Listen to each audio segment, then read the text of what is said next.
Seigneur, à notre secours. Gloire au Père et au Fils et au Saint-Esprit, au Dieu qui est, qui était et qui vient, pour les siècles des siècles. Amen. Reine du ciel, réjouis-toi, Alléluia. Car le Seigneur que tu as mérité de porter, Alléluia, est ressuscité comme il a dit, Alléluia. Prie Dieu pour nous, Alléluia. Réjouis-toi, Vierge Marie, Alléluia, car le Seigneur est vraiment ressuscité, Alléluia. Prions. Dieu qui par la résurrection de ton Fils, notre Seigneur Jésus-Christ, a fait briller la joie dans le monde. Daigne, par l'intercession de la Vierge Marie, sa mère, nous conduire à la joie de la vie éternelle. Par le Christ notre Seigneur. Amen.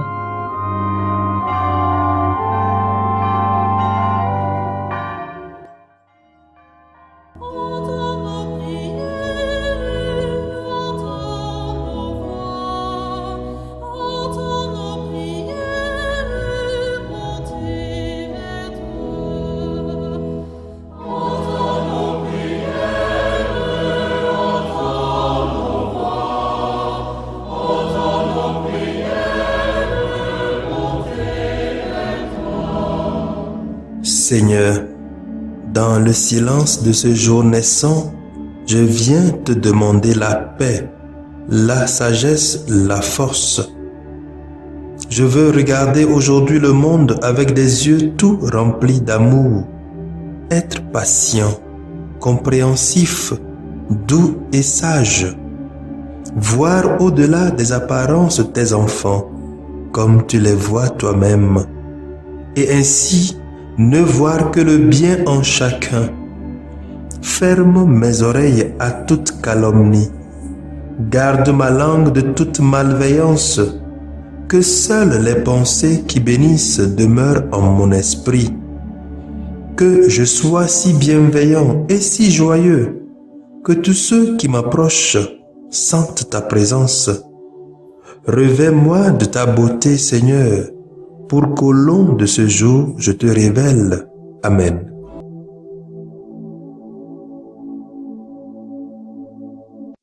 Abonnez-vous à notre chaîne YouTube et cliquez la cloche de notification pour recevoir nos prochaines vidéos.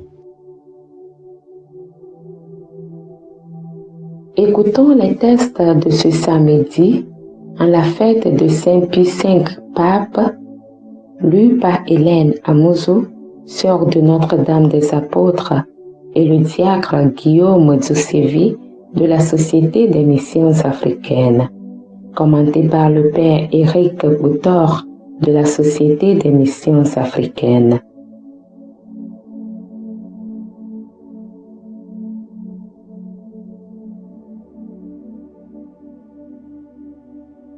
Lecture du livre des Actes des Apôtres, chapitre 6, versets 1 à 7. En ces jours-là, comme le nombre des disciples augmentait, les frères de langue grecque récriminaient contre ceux de langue hébraïque parce que les veuves de leur groupe étaient désavantagées dans le service quotidien. Les 12 convoquèrent alors l'ensemble des disciples et leur dirent: il n'est pas bon que nous délaissions la parole de Dieu pour servir aux tables. Cherchez plutôt, frères, 7 d'entre vous, des hommes qui soient estimés de tous, remplis d'Esprit Saint et de sagesse, et nous les établirons dans cette charge. En ce qui nous concerne, nous resterons assidus à la prière et au service de la parole. Ces propos plurent à tout le monde et l'ont choisi Étienne, homme rempli de foi et d'Esprit Saint, Philippe, Procore, Nicanor, Timon, Pamela et Nicolas, un converti au judaïsme originaire d'Antioche. On les présenta aux apôtres et après avoir prié, ils leur imposèrent les mains. La parole de Dieu était féconde.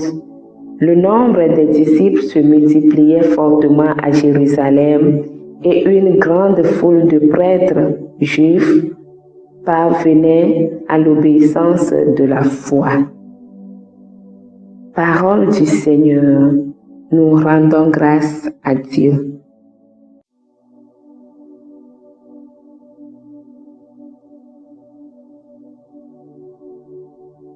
Psaume 32. Que ton amour, Seigneur, soit sur nous, comme notre espoir est en toi. Criez de joie pour le Seigneur, homme juste. Homme droit, à vous la louange. Rendez grâce au Seigneur sur la cithare, jouez pour lui sur la harpe à 10 cordes. Que ton amour, Seigneur, soit sur nous, comme notre espoir est en toi. Oui, elle est droite, la parole du Seigneur. Il est fidèle en tout ce qu'il fait. Il aime le droit et la justice. La terre est remplie de son amour. Que ton amour, Seigneur, soit sur nous, comme notre espoir est en toi. Dieu veille sur ceux qui le craignent, qui mettent leur espoir en son amour, pour les délivrer de la mort, les garder en vie au jour de famine. Que ton amour, Seigneur, soit sur nous, comme notre espoir est en toi. Alléluia, Alléluia, le Seigneur parle à son peuple. Alléluia, Alléluia, Alléluia. Le Christ est ressuscité, lui qui a tout créé. Il a pris en pitié le genre humain. Alléluia, Alléluia, le Seigneur parle à son peuple.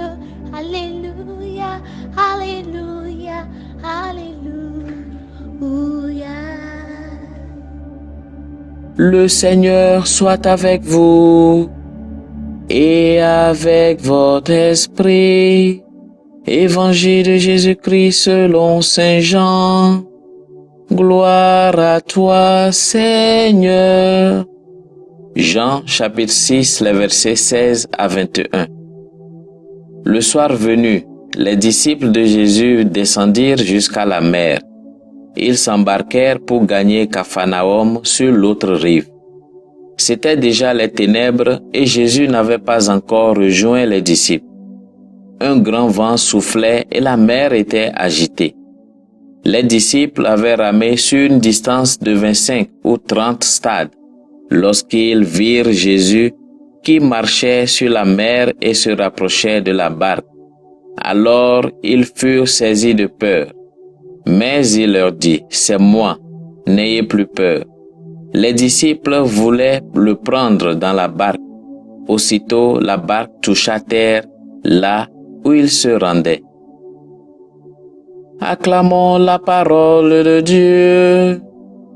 Louange à toi, Seigneur Jésus.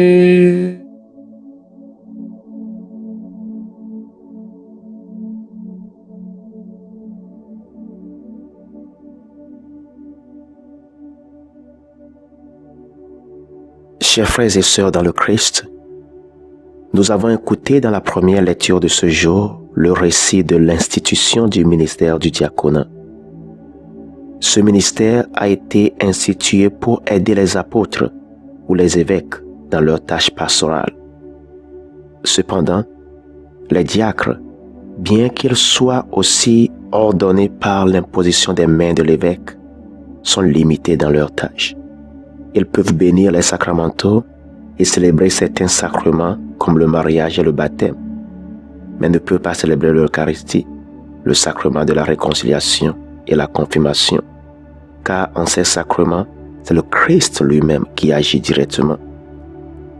Et puisque c'est seulement les prêtres et les évêques qui peuvent, en vertu de leur ordination, agir in persona Christi, il incombe que ces sacrements leur soient spécialement réservés. Il est souvent question si le diacre peut célébrer le sacrement de l'onction des malades, mais la réponse est non, puisque ce sacrement inclut selon le rituel et le plus souvent la confession des péchés, à moins que le diacre ait une délégation spéciale d'administrer l'onction sans confession des péchés. Dans l'Église catholique romaine, nous avons le diaconat transitoire et le diaconat permanent. Le diaconat transitoire est le premier degré de l'ordre qui aboutit naturellement à la prêtrise, qui constitue le deuxième degré de l'ordre, tandis que le diaconat permanent n'aboutit pas naturellement à la prêtrise, à moins que certaines situations le permettent à l'avenir. Et le diacre permanent peut se marier, tandis que le diacre en transition ne le peut pas. S'il arrivait que le diacre permanent perde son épouse en chemin, il ne peut plus se remarier, à moins qu'il demande une laïcisation de Rome et cesse de devenir diacre. Au cas contraire, il peut décider à recevoir le deuxième degré de l'ordre ou la prêtrise, si son âge le permet. J'ai juste saisi cette occasion pour nous donner une petite idée du ministère du diacre dans l'Église catholique romaine, tout en nous demandant d'avoir à l'esprit que les diocèses sont plus ouverts aux diacres permanents que s'il n'y a plus de vocation.